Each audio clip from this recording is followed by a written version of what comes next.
अवसरनामा में इस बार बात होंगी प्रोफेसर जगत भूषण नड्डा जी के बारे में। बड़ी जिम्मेवारी उनके पास है। सीईसी के डायरेक्टर हैं, consortium for education communication. Sir, स्वागत है आपका। पहला सवाल यही है कि सीईसी की इतनी बड़ी जिम्मेवारी है, सीईसी की बेसिक बुनियादी ज़रूरत क्यों पड़ी और क्या भूमिका है फिलहाल आज के वक्त में? सीईसी स्टैब्लिश हुई थी 1993 में। उस समय लोगों का विजन था कि डिजिटल एजुकेशन की तरफ भारत को बढ़ना चाहिए। इसलिए ये यूनिवर्सिटी ग्रांट्स कमीशन ने एक इंटर यूनिवर्सिटी सेंटर स्टैब्लिश की which is known as CEC, जिसको कंसोर्शियम फॉर एजुकेशनल कम्युनिकेशन के नाम से जाना जाता है। पहले हम लोग इनरिचमेंट वीडियोस बनाते थे, हम लोग डॉक्यूमेंट्रीज़ बनाते थे, क्योंकि डॉक्यूमेंट्रीज़ इसलिए इम्पॉर्टेंट होती हैं कि ये डॉक्यूमेंटेड होती हैं, सत्य होती हैं, और वेरियस इश्यूज़ होते थे। हमारे डेवलपमेंट के इश्यूज़ थे, ह्यूमन राइट्स के इश्यूज़ थे। धीरे धीरे वो एक हमारा ढांचा चलता रहा और हम डॉक्यूमेंट्रीज़ बनाते रहे, ई कोर्सवेयर बनाते रहे, और फिर हम थोड़ा सा शिफ्ट हो गए। एजुकेशनल कंटेंट जो यूजीसी प्रिस्क्राइब करती है courses for under graduate and post graduate, उन कोर्सेज़ को डेवलप करने के लाइन हम चले आए। उन कोर्सेज़ को डेवलप करते करते फिर धीरे धीरे मूक्स का कॉन्सेप्ट आ गया, मैसिव ओपन ऑनलाइन कोर्सेज़, जिन कोर्सेज़ को स्टूडेंट्स अपने यूनिवर्सिटीज़ में वो ऑफ़र हम लोग करते हैं स्वयं प्लेटफॉर्म से। गवर्नमेंट ऑफ इंडिया ने स्वयं प्लेटफॉर्म एक कार्यरत कराया जो आईआईटी मद्रास ने डेवलप किया था। उस प्लेटफॉर्म पर इन कोर्सेज़ को डालते हैं। The students now 40% credit earn कर सकते हैं हमारे कोर्सेज से, चाहे वो अंडर ग्रेजुएट हो चाहे वो पोस्ट ग्रेजुएट हो। इसकी आवश्यकता कई कारणों से पड़ी। एक तो हमारा ग्रॉस एनरोलमेंट रेशियो कम था, और अगर ग्रॉस एनरोलमेंट रेशियो बढ़ाना है तो ज़रूरी है कि स्टूडेंट को अपॉर्चुनिटी मिले कि वो ऑनलाइन कोर्सेज भी कर सकें। यूनिवर्सिटीज़ के साथ थोड़ी दिक्कत ये हो गई, सारे भारतवर्ष में ये कठिनाई है कि 100% फैकल्टी अभी किसी यूनिवर्सिटी में नहीं है। ज़्यादातर विश्वविद्यालय जो वो 40-50% फैकल्टी में चले हुए हैं, चाहे वो प्राइवेट ले ले चाहे वो पब्लिक ले ले। तो फैकल्टी की जब कमी होती है और सब्जेक्ट्स हम ऑफ़र करते हैं, तो जब फैकल्टी नहीं होती है तो बच्चा पढ़ नहीं पाता है उस सब्जेक्ट को। इसलिए ये भी सोचा गया कि बच्चा पढ़े कहाँ, क्योंकि उसकी एबिलिटी है, उसके इंटरेस्ट हैं, उसकी फ्लेक्सिबिलिटी है, उसके लर्निंग का एक ढंग है। तो जब ये अपॉर्चुनिटी नहीं मिली थी तो हम लोगों ने मूक्स में वो अपॉर्चुनिटी देने का प्रयास किया। तो अभी तक तो ये कॉन्सेप्ट है कि हम उनको मूक्स भी देते हैं, हम उनको लर्न करने के लिए भी देते हैं, इन द सेंस अगर एग्जामिनेशन नहीं भी देना है लेकिन हमारे डीटीएच चैनल्स भी हैं जिसमें वो कंटेंट को पढ़ सकते हैं, जान सकते हैं। अच्छे टीचर्स उसमें आकर के अपने कार्यक्रम देते हैं, तो इससे एक पढ़ाई होती है। दूसरा, वो ब्लेंड कर देते हैं टीचर्स भी, अगर ये प्रोग्राम्स को देखते हैं तो अपने क्लासरूम में इसको ब्लेंड करते हैं, फ्लिप लर्निंग करते हैं। कई विषय ऐसे होते हैं, और ये हर विषय में ऐसा किया जा सकता है कि लड़कों को बोलें ये प्रोग्राम आप देख करके आना, जिससे कि इंट्रोडक्टरी पार्ट नहीं करना पड़े टीचर को, और जब वो देख करके आते हैं तो सोचते भी हैं कि ये कार्यक्रम क्या था, क्या सब्जेक्ट था, और उसके बाद उस पर पीयर डिस्कशन क्लास में करते हैं, तो उससे लर्निंग प्रोसेस ज़्यादा होती है। इसलिए इसको फ्लिप लर्निंग के हिसाब से भी यूज़ करते हैं, इसको ब्लेंडेड के हिसाब से भी यूज़ कर सकते हैं। इससे प्रोडक्टिविटी जो है वो स्टूडेंट्स की ज़रा ज़्यादा होती है as far as education learning is concern. Learning outcome की जो बात करते हैं वो ज़्यादा होती है इस विषय में। कठिनाई एक और थी कि बाय एंड लार्ज हम लोगों ने इंग्लिश और हिंदी में कुछ प्रोग्राम्स बनाए थे, लेकिन ज़्यादातर कार्यक्रम जो था हमारा इंग्लिश बेस्ड था। अब इंग्लिश बोलने वाले बहुत नहीं हैं, इसलिए सरकार का ये बहुत अच्छा निर्णय है कि सारे कंटेंट को 8 भाषाओं में डेवलप किया जाए। हमारी स्ट्रेंथ ये है कि हमारे 21 सेंटर्स हैं अक्रॉस इंडिया, और जहाँ हमारा प्रोडक्शन होता है, वो चाहे आप पौंडीचेरी ले लें, चाहे आप चेन्नई ले लें, चाहे आप मैसूर ले लें, चाहे आप कालीकट ले लें, चाहे आप इंदौर ले लें, चाहे सागर ले लें, चाहे श्रीनगर तक, मणिपुर तक, ये हमारे कलकत्ता है हमारा सेंटर, तो सभी जगह फैला हुआ है। हमारे स्ट्रेंथ ये है कि अब हम इन कंटेंट को सारे 8 लैंग्वेजेस में इसलिए कन्वर्ट कर पा रहे हैं क्योंकि हमारे सेंटर्स सब जगह लोकेटेड है। बंगाली है तो कलकत्ता देख रहा है, तमिल है तो चेन्नई देख रहा है, कन्नड़ है तो मैसूर देख रहा है, मलयालम है तो कैलिकट देख रहा है। तो ये हमारी स्ट्रेंथ है और हम इस कंटेंट को ज़्यादा से ज़्यादा स्टूडेंट्स तक पहुंचा सकें, इसलिए 8 लैंग्वेजेस में अब हम लोग कन्वर्ट कर रहे हैं। तो एक तो ये ग्रॉस एनरोलमेंट रेशियो बढ़ाएगा, दूसरा ट्रांसलेशन से ज़्यादा ऑडियंस हमको मिलेगी और ज़्यादा स्टूडेंट्स पढ़ पाएंगे, क्योंकि वो ऐसा ना हो कि वो छूट जाए। तीसरा, चूँकि DTA चैनल्स भी हमारे पास है इसलिए जोग्राफिकल लोकेशन और बैरियर को भी हम कट कर देते हैं। चौथा, cost of coming to a university or a college वो थोड़ा ज़्यादा हो जाता है और हमारी जनता जिनमें हुनर तो है, पढ़ने का काबिलियत भी है, लेकिन शायद इकोनॉमिकली उतने स्ट्रांग नहीं है जो वहाँ पढ़ सकते, मौका नहीं मिल पाता है। यूनिवर्सिटी में जाइए, गांव से जाइए तो हॉस्टल के खर्चे हैं, पढ़ने के खर्चे हैं और खर्चे हो जाते हैं। तो इसलिए आप ऑनलाइन कोर्सेज भी अब कर सकते हैं। एक नया प्रयास अब सरकार बड़े सीरियसली सोच रही है वर्चुअल यूनिवर्सिटी की। हम भी चाहते हैं कि हम भी वर्चुअल यूनिवर्सिटी में कन्वर्ट हो जाएं, क्योंकि हम चाहते हैं कि ये 2 वर्टिकल्स होने चाहिए। एक तो वर्टिकल हमारा समाज को एक सही दिशा देना, जैसे हमने स्वच्छ भारत आपको पिक्चर दिखाई जिसमें स्वच्छ भारत की भी चर्चा की। तो ऐसे जो इश्यूज़ हमारे इस सरकार ने जो इश्यूज़ रेज़ किए हैं, बाय लोकल ये भी एक कॉन्सेप्ट है। तो इन कॉन्सेप्ट्स पर हम लोग एक तरफ अच्छे समाज को बढ़ाने का और डेवलप करने का प्रयास करें और दूसरी तरफ डिग्री और स्किल, ये दोनों चीज़ हम देने का, क्रेडिट्स देने का एक प्रयास कर रहे हैं। तो 2 वर्टिकल्स में अगर हम रन करते हैं तो इसको होलिस्टिक एजुकेशन बोलेंगे, सिर्फ डिग्री ही नहीं, बिल्कुल। उसके साथ साथ स्वच्छ भारत भी क्या होता है। एक और डॉक्टर साहब बड़ी चीज़ देखी हमने, जो आपकी डॉक्यूमेंट्री थी जो आपके बारे में थी, कि अपनी जड़ों से जुड़ाव, अपनी संस्कृति की बात, हम विश्व गुरु कहे जा रहे थे, चाहे योगा की बात हो, अपने बहुत सारी चीज़ें, आयुर्वेद की बात हो। लेकिन सवाल जिस तरह से डिजिटलाइजेशन के साथ आधुनिकता सो कॉल्ड ऐसी हो गई है कि वो दूसरे मायनों में वेस्टर्नाइज की बात होती है, वेस्टर्नाइजेशन की बात होती है। तो ऐसे में बड़ा चैलेंज नहीं देखते हैं कि हमारा जो कंटेंट होगा, उस कंटेंट से जो आजकल मोबाइल और बड़ा एक्सेसिबल है, वो उसको आप कैसे ओवरकम करेंगे? क्या स्थिति लगती है कि आपका प्रश्न ये है कि जो सो कॉल्ड आधुनिकता अब आ रही है लोगों के बीच, जी, टेक्नोलॉजी के साथ, डिजिटलाइजेशन के साथ, मोबाइल के साथ, वो जो हमारी जड़ें हैं, जो हमारी जो संस्कृति है, उससे कहीं ना कहीं एक टकराव सा है। उसमें चाहे हम बच्चों की बात करें या हमारी जो जनरेशन की बात करें, उसे अपनी जड़ों की तरफ ले जाना, वो क्या मुश्किल नहीं लगता? मैं नहीं सोचता कि इसमें कहीं कोई कठिनाई है, क्योंकि अगर हम अपने संस्कारों की बात करें या अपने आयुर्वेदा का, जैसे आपने देखा, और हम विश्व गुरु रहे हैं, उसमें साइंस का बहुत महत्व रहा है। और साइंस का जब हम महत्व की बात करते हैं उसमें टेक्नोलॉजी भी आती है, इसलिए इसको दरकिनार नहीं किया। आपको आयुर्वेदा पढ़ाने में कहीं कोई दिक्कत नहीं है टेक्नोलॉजी के थ्रू। अगर आप अच्छे कोर्सेज, आयुर्वेदा हो, योगा हो, inter university centre of yoga Bangalore में इस्टेब्लिश किया गया है। तो इसलिए कोई भी ऐसी पुरानी चीज़ कभी हमारे समाज ने नहीं रोका टेक्नोलॉजिकल डेवलपमेंट के लिए। अगर हम योगा की बात करें, वो साइंस ही है योग, या हम आयुर्वेदा की बात करें, तो these all courses are being developed by us. तो इसलिए मैं नहीं सोचता कि कहीं टेक्नोलॉजी इसमें कहीं रोक होगी। वो कंटेंट का विषय है मेरा, कि कंटेंट इस तरह का है कि पूरी दुनिया में अब तो कोई बैरियर रहा नहीं, लेकिन बच्चों को, जनरेशन को इस तरह का कंटेंट मिल रहा है जो हमें हमारी जड़ों से भी दूर करता है और हमारे शायद ऑलराउंड डेवलपमेंट के लिए भी ठीक नहीं है। तो वो क्या एक बड़ा चैलेंज नहीं कि ऐसा कंटेंट दिखाया जाए जो हम दिखा रहे हैं, उसे बच्चे देखें?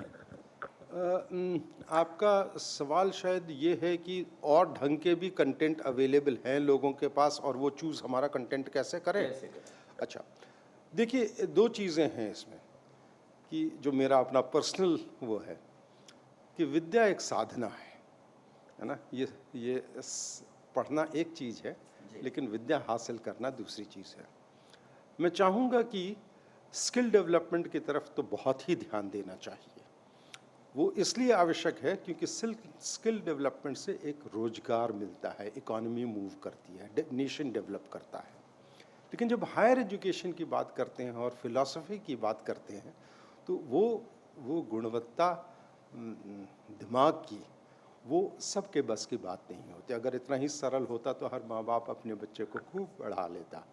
ये एक साधना है और मेरे ख्याल में जो इंटरेस्टेड कैंडिडेट्स हैं, आपको विश्वास नहीं होगा कि हमारा कंटेंट यूएस में बहुत देखे जाते हैं, यूके में देखे जाते हैं, बांग्लादेश में देखे जाते हैं, अक्रॉस द वर्ल्ड हमारे कंटेंट है। और सो मच सो अच्छे इंस्टीट्यूट्स और अफ़गानिस्तान में हमारे क्रेडिट्स को एक्सेप्ट कर रही है यूनिवर्सिटीज़।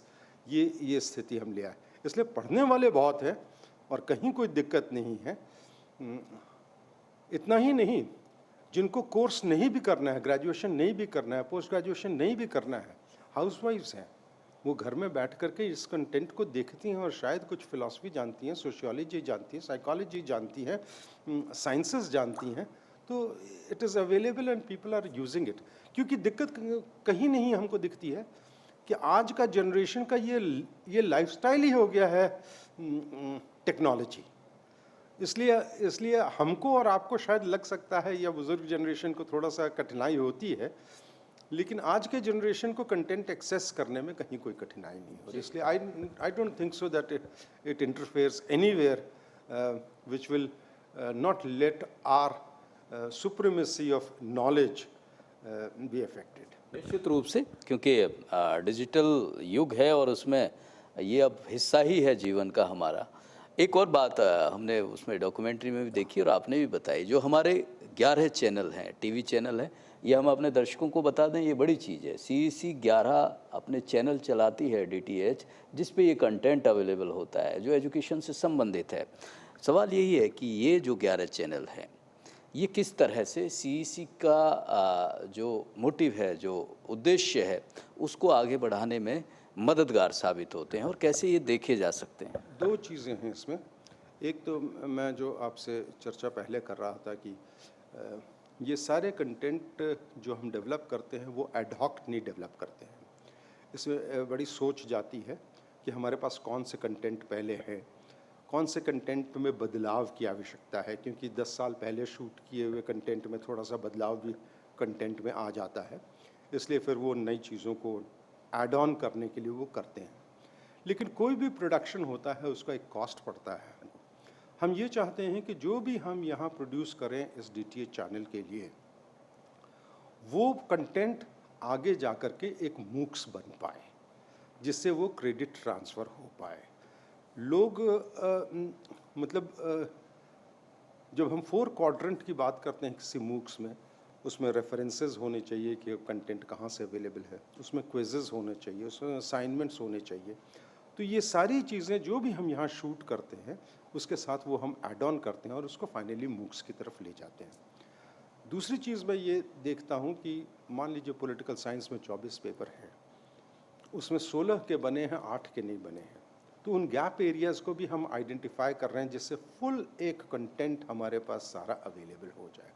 इसलिए ये विचार करके हम लोग लाइव भी रन करते हैं और CEC को गर्व होना चाहिए और हम सबको गर्व होना चाहिए कि हम लोग 8 आवर्स का कंटेंट एवरी डे देते हैं, विच रन्स 3 टाइम्स ए डे, 24/7 हमारे चैनल्स चलते हैं। बहुत बड़ी चीज़ है, बहुत बड़ी चीज़ है ये कि इस तरह का कंटेंट मिलना। और एक और बात आती है सर कि ये जो कंटेंट अवेलेबल है, ये जो भी हम डेवलप करते हैं वो UGC के प्रिस्क्राइब्ड कोर्सेज जो हैं इस नेशन के लिए, उसको मद्देनज़र रखते हुए ही हम कोर्स डेवलप करते हैं और इनको रन भी उसी हिसाब से करते हैं कि कौन सा सेमेस्टर अभी चल रहा है।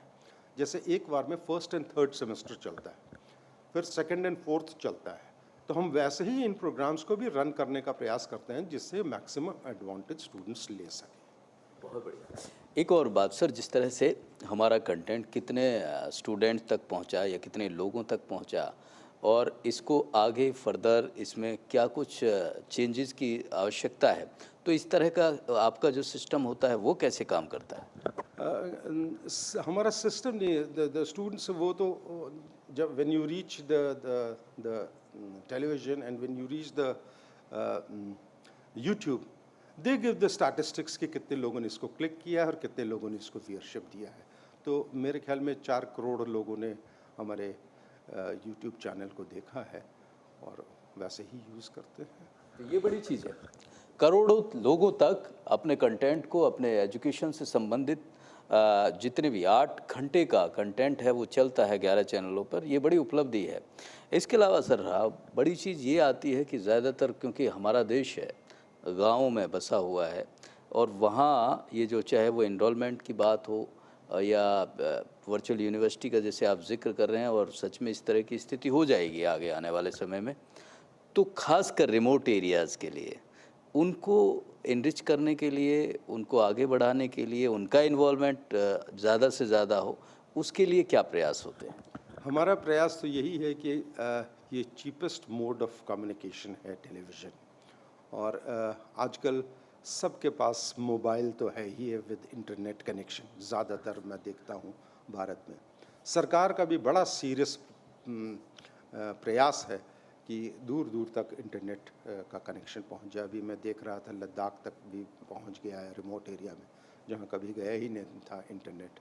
सर अगर बात करें यहाँ तक ये जो सफ़र रहा, किस तरह से हमारे दर्शकों को बताएंगे कि कैसे इस जिम्मेवारी तक पहुँचे?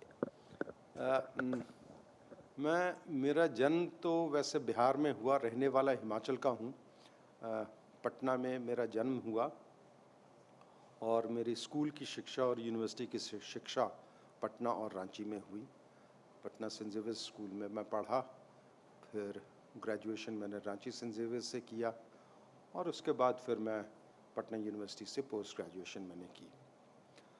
और पोस्ट ग्रेजुएशन करने के बाद मैंने सबसे पहले Birla institute of technology join किया फैकल्टी के तहत मैनेजमेंट डिपार्टमेंट में। कुछ दिन वहाँ पर कार्यरत रहा। उसके बाद सोचा कि चूँकि मैंने MBA किया हुआ है तो मैं थोड़ा सा एग्जीक्यूटिव भी बन करके देख लूँ, एक प्रयास वो भी सही। तो मैंने हिंदुस्तान थॉमसन ज्वाइन की बैंगलोर में, और उस ऑर्गेनाइजेशन के साथ मैंने करीब 1.5 साल काम किया, लेकिन मुझे लगा कि शायद एग्जीक्यूटिव के लिए मैं फ़िट नहीं हूँ। जिस ढंग की कार्यशैली उनकी होती है, जिस ढंग से मैं ग्रो हुआ था लाइफ में, वहाँ फ़िट नहीं हुआ। तो वहाँ से मैंने रिज़ाइन किया और फिर north eastern hill university Shillong join की as faculty assistant professor, lecturer उस समय बोलते थे, वो ज्वाइन किया। बड़ा अच्छा समय कटा और काफ़ी सीखने को मिला नॉर्थ ईस्टर्न हिल यूनिवर्सिटी में। कोहिमा में भी रहा, मिज़ोरम भी गया और शिलोंग भी में रहा। 3-3.5 साल करीब मेरे ज़िंदगी के वहाँ कटे। लेकिन ये था कि चूँकि रहने वाला हिमाचल का था, इसलिए हिमाचल से बहुत दूर था, इसलिए सोचा कि कहीं नज़दीक आ जाऊँ तो ज़रा ज़्यादा अच्छा होगा। तो फिर मैंने जम्मू यूनिवर्सिटी ज्वाइन की, वहाँ मेरा सिलेक्शन हुआ और वहाँ मैं लेक्चरर के ही तौर पर गया और department of management studies Jammu university में मैं कार्यरत रहा। 1.5 साल में जब मेरी उम्र 27 वर्ष की थी, 27-28 वर्ष की उम्र रही होगी, तो मुझे एक अपॉर्चुनिटी मिली। गोवा में एसोसिएट प्रोफेसर की वैकेंसी निकली थी, मैंने वो अप्लाई किया और ईश्वर ने मुझे गोवा यूनिवर्सिटी भेज दिया। और मैं उस यंग एज में, खुशी भी हुई बड़ी कि उस यंग एज में मैं, मतलब 30 बरस से भी कम की उम्र थी। 28 वर्ष की उम्र थी उस समय, और मैं एसोसिएट प्रोफेसर गोवा यूनिवर्सिटी में बन गया। 6 साल गोवा यूनिवर्सिटी में कार्यरत रहा। गोवा ने भी मुझे बहुत सिखाया।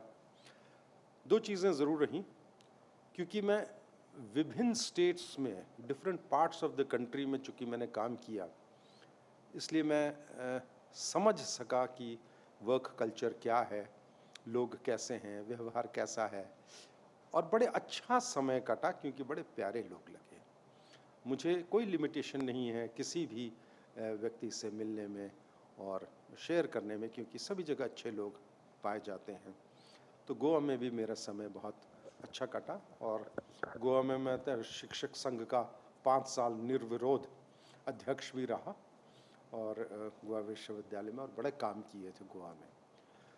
पढ़ा लिखा भी बहुत, और गोवा की उस समय की फैकल्टी सब ने बहुत अच्छा किया अपनी ज़िंदगी में। कुछ लोग IIT वहाँ से चले गए, कुछ लोग Indian institute of advance studies के डायरेक्टर भी बने, कुछ वाइस चांसलर्स बने। तो वहाँ की फैकल्टी उस समय जो थी वो बहुत कामयाब फैकल्टी रही। गोवा में 6-7 साल काम करने के बाद घर वालों का भी जोर था कि आप हिमाचल आ जाइए, तो एक अपॉर्चुनिटी हिमाचल की मिली, तो मैं यहाँ आया और मैं यहाँ प्रोफेसर बन गया एट द एज ऑफ 37। तो 37 वर्ष की उम्र में मैं प्रोफेसर हो गया था। फिर मैं हिमाचल यूनिवर्सिटी में प्रायः रहा, लेकिन बीच बीच में अपॉर्चुनिटीज़ मिलती रही मुझे और यूनिवर्सिटीज़ में, तो मैं छुट्टी लेकर के हिमाचल यूनिवर्सिटी से वहाँ गया, प्राइवेट यूनिवर्सिटी भी गया। और फिर एक सरकार ने एक दायित्व दिया था, private educational institutions regulatory commission है हिमाचल में, जो सारी प्राइवेट यूनिवर्सिटीज़ को रेगुलेट करती हैं, इट्स अ स्टैट्यूटरी बॉडी। तो उसका मैं मेंबर बना, फुल टाइम मेंबर था और वहाँ कार्यरत रहा। फिर जब वो ख़त्म हुआ, वापस हिमाचल यूनिवर्सिटी ज्वाइन किया, और फिर ये एक अपॉर्चुनिटी मुझे पता चली कि यहाँ अवेलेबल है। सोचा कि digital education is the only answer, इसलिए मेरा ध्यान इस तरफ आया कि इस तरफ हम लोग क्या कंट्रीब्यूट कर सकते हैं। और चूँकि एजुकेशन से शुरू से मेरा जुड़ाव रहा है, इसीलिए एग्जीक्यूटिव की नौकरी भी हमने छोड़ी थी। तो ये अपॉर्चुनिटी ईश्वर की दया से हमें मिली, तो यही प्रण लेकर के आए हम कि प्रतिदिन धीरे ही सही लेकिन एक कदम आगे ज़रूर बढ़ाएंगे। और जिस समय से 3 साल से हम आए हैं, तो हम लोगों ने प्रयास किया है, और अभी हम लोग व्यस्त हैं कि सारे भारत को विभिन्न भाषाओं में 8 लैंग्वेजेस में सारा कंटेंट अवेलेबल करा पाएँ, जिससे कोई पढ़ाई से अछूता न रह जाए। और इसी प्रयास के साथ हम और हमारी सारी टीम, जिसको मैं बहुत बहुत धन्यवाद देना चाहूँगा। जगह छोटी सी लगती है, लेकिन हमारे बहुत अच्छे सेंटर्स हैं, 21 सेंटर्स अक्रॉस इंडिया, जहाँ ट्रैवल भी करना पड़ता है। अमूमन हर एस्पायरेंट्स की या यंग जनरेशन में हर की इच्छा होती है कि बड़ी जिम्मेवारी निभाए। क्या मैसेज देंगे जो लोग बड़ा करने की या अच्छा करने की बात करते हैं? क्या संदेश है आपकी तरफ से? मेरी सबको राय यही है लाइफ में कि आपको खुद डिफाइन करना है कि आप किस चीज़ को लाइफ में सक्सेसफुल मानते हैं। कई जगह मैंने काम किया, बहुत लोगों के साथ काम किया, और एक रियलाइजेशन तो है कि लाइफ में हम कभी अपने साथ जो लोग रहते हैं उनको चूज़ नहीं कर सकते हैं, इसलिए उनके साथ रहना ही चाहिए, और अच्छे ढंग से कैसे समय कट सके ये हमारा प्रयास होना चाहिए। दूसरा ये कि सक्सेस स्टोरी जो आप डिफ़ाइन करेंगे वो आपका पर्सनल सक्सेस स्टोरी होगा, और जब आप उसको डिफ़ाइन करते हैं उस सक्सेस स्टोरी को, तो उसके साथ कई रिस्पॉन्सिबिलिटीज़ भी आपकी आती हैं, जिसको, जैसे मैं सक्सेस स्टोरीज़ की बात कर सकता हूँ कि आप प्रोफेशनली बहुत ग्रो करना चाहते हैं। अगर आप प्रोफेशनली बहुत ग्रो करना चाहते हैं और बहुत ज़्यादा, तो आपको समय भी लगाना पड़ता है। जो भी आप सक्सेस, मनी कमाना चाहते हैं, पढ़ना चाहते हैं, अध्ययन करना चाहते हैं, तो आपके लाइफ में बहुत रोल्स हैं। लेकिन ये ध्यान रखिएगा कि जब भी आप किसी एक चीज़ को परस्यू करते हैं, तो you always pursue it at the cost of others. अगर मैं पढ़ाई कर रहा हूँ, तो मैं अपने परिवार के साथ नहीं हूँ। अगर मैं ऑफिस में बैठा हूँ, तो अपने परिवार के साथ नहीं हूँ। तो कहाँ क्या डिस्ट्रीब्यूशन करना है अपनी लाइफ के सक्सेस स्टोरी में, ये आपको डिफाइन करना होगा। अगर आप सारे दिन अपने काम में व्यस्त रहते हैं, तो आपका परिवार छूट जाता है, मित्र छूट जाते हैं, कई चीज़ छूट जाते हैं। तो ये थोड़ा सा आपको केयरफुल रहना चाहिए कि आप सक्सेस स्टोरी कैसे डिफाइन करते हैं। What is the meaning of your life, आपके जीवन का अर्थ क्या है। मैं तो यही चाहूँगा, आपको शुभकामनाएं भी दूंगा कि जीवन का अर्थ समझिए और अच्छे दायित्व को ईमानदारी से निभाने का प्रयास कीजिए। और ईमानदारी सिर्फ एक चीज़ के लिए नहीं, अपने व्यवहार में चारों तरफ ईमानदारी लाइए, क्योंकि लोग समझ जाते हैं कि कहाँ ईमानदारी झलक रही है या नहीं झलक रही है। एक और बात आती है सर, जब भी हम सक्सेसफुल होने की बात करते हैं या मुकाम किसी को हासिल करने की बात करते हैं, बड़ा दिलचस्प सफ़र रहा आपका, लेकिन अमूमन हम निराशा या यूँ कहिए कि हार जाते हैं, या यूँ कहिए कि जब हम उस लक्ष्य की तरफ बढ़ते हैं तो कुछ मुश्किलें हैं, उनसे घबरा जाते हैं। अमूमन स्थिति ये होती है और हम दोष देने लगते हैं एक दूसरे को। ऐसी परिस्थिति में, ऐसी स्थिति में कैसे मजबूत रहा जाए? मेरे ख्याल में कर्म ही करना, कर्मण्येवाधिकारस्ते मा फलेषु कदाचन, ये जो श्लोक हमारे गीता में लिखा है, इसको मानना चाहिए। लेकिन इसके साथ साथ ये भी मान करके चलना चाहिए कि भाग्यम फलति सर्वत्र न च विद्या न पौरुषम। भाग्य भी फलता है, विद्या और पुरुषार्थ धरी की धरी रह जाती है। एक चीज़ तो तय है कि जब तक आप कर्म नहीं करेंगे तब तक आप अपने लक्ष्य पर नहीं पहुंचेंगे। लेकिन कर्म करने के बावजूद भी लक्ष्य प्राप्त हो न हो, इससे उठ जाना चाहिए, क्योंकि वो आपके हाथ में नहीं है और वो भाग्य ने तय कर दिया है। क्योंकि हम एक छोटा सा अंश हैं सारे समाज में, इतने वेरिएबल्स होते हैं, जो कोई भी एक वेरिएबल बीच में खसक गया तो शायद आपका बनता काम हाथ से निकल जाता है। इसलिए उसके बारे में बहुत विचार नहीं करना चाहिए, अपने लगन से अपने कर्म को करते रहना चाहिए। और सेटिस्फैक्शन कर्म का ही है, डेस्टिनेशन का अंदर मज़ा नहीं है, मज़ा तो जर्नी का है।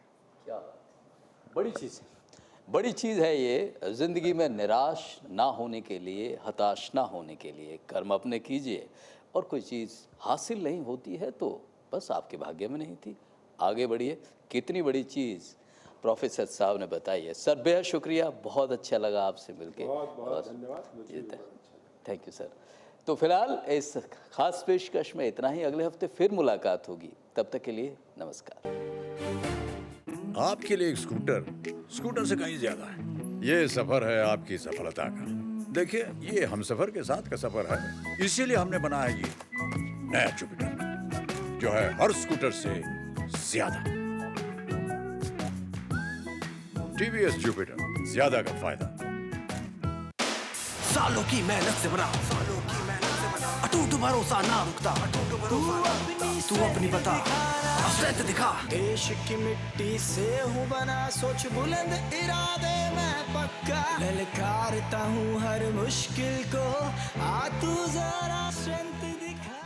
मेरे जैसा कोई दूसरा? चुलबुलापन जिसकी हर बात में घुल जाए, जिंदगी में रंग भर दे। मेरी जैसी मेरी अपनी पताका चाय, गजब का स्वाद। Roop Mantra ayurvedic face cream and face wash. इसकी आयुर्वेदिक देखभाल आपको दे pimples, wrinkles, blackheads, dull skin और डेड स्किन जैसी हर प्रॉब्लम से रिलीफ। Thank you. क्या जरूरत थी? सही तो था। वो आज वोल्टेज लो है, कल बैटरी फूल रही है, सही बैकअप ही नहीं दे रही है। बस अब नो भागदौड़। ऐसी वैसी बैटरी और इन्वर्टर की भागदौड़ से बचिए।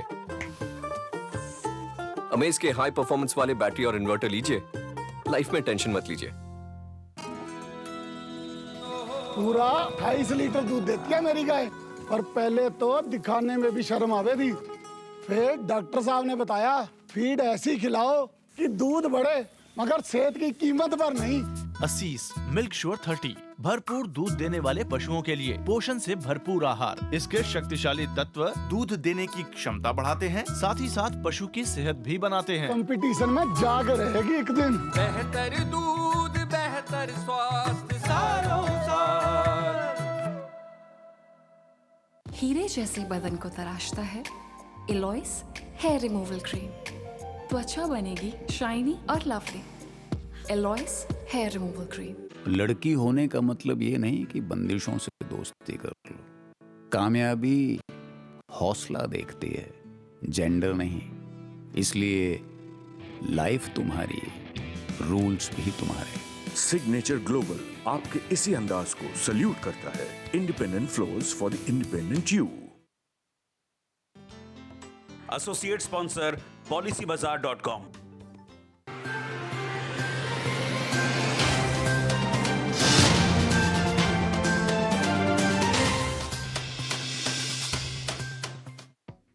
खास खबर के प्रस्तुतकर्ता हैं doctor ortho Ayurvedic oil and capsule, जोड़ों के दर्द की बेजोड़ दवा। हरियाणा में नेताओं के खिलाफ किसानों का गुस्सा जारी। करनाल के निसिंग में किसानों ने विधायक धर्मपाल गोंदर के कार्यक्रम को दिखाए काले झंडे। झज्जर में एकजुट होकर किसानों ने जताया विरोध।